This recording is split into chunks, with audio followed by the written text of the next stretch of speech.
May nanghihiram ba lagi ng phone mo? Baka hindi mo alam. Nabubuksan na nila ang messenger mo. Sa video na ito, ituturo ko kung paano lagyan ng auto lock ang messenger para safe at private ang iyong mga messages. Hello guys! Welcome back to my channel. Sa video na ito, tuturuan ko kayo kung paano mag-auto lock ng messenger gamit lang ang cellphone. Perfect ito para hindi mapakialaman ng nanghihiram ang iyong chats at messages. Ngayon, open lang natin ang Play Store. Kailangan po kasi guys, updated ang ating mga messenger. Tap search. Tap natin ang search engine sa taas.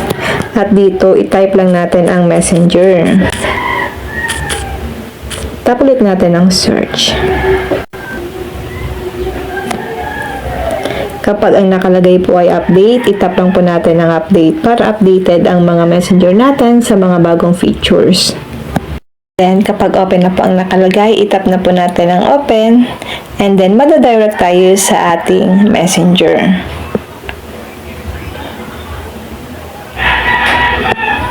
Tap natin ang menu. Tap settings. Scroll down.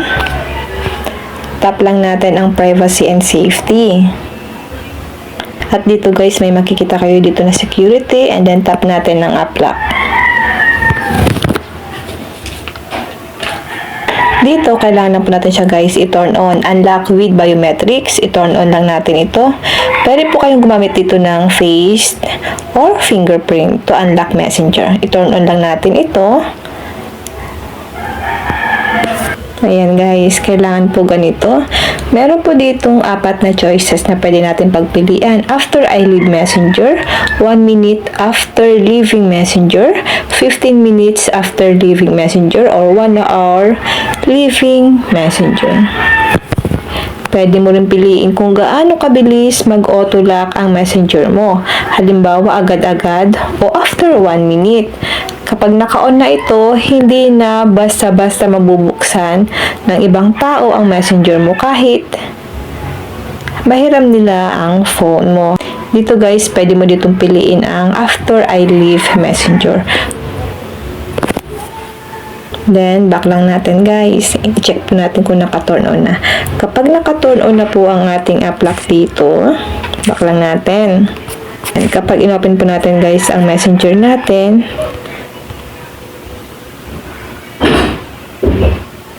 ay meron po siyang lock. Ang tip ko lang sa inyo guys, mas mabuti rin kung may screen lock ang cellphone mo para doble ang seguridad ng inyong mga messenger. At ayan guys, ganun lang kadali mag-auto lock ng messenger para mas protected ang inyong mga privacy. Kung nakatulong ang video na ito, huwag kalimutang mag-like, share at subscribe para sa mas marami pang tutorials.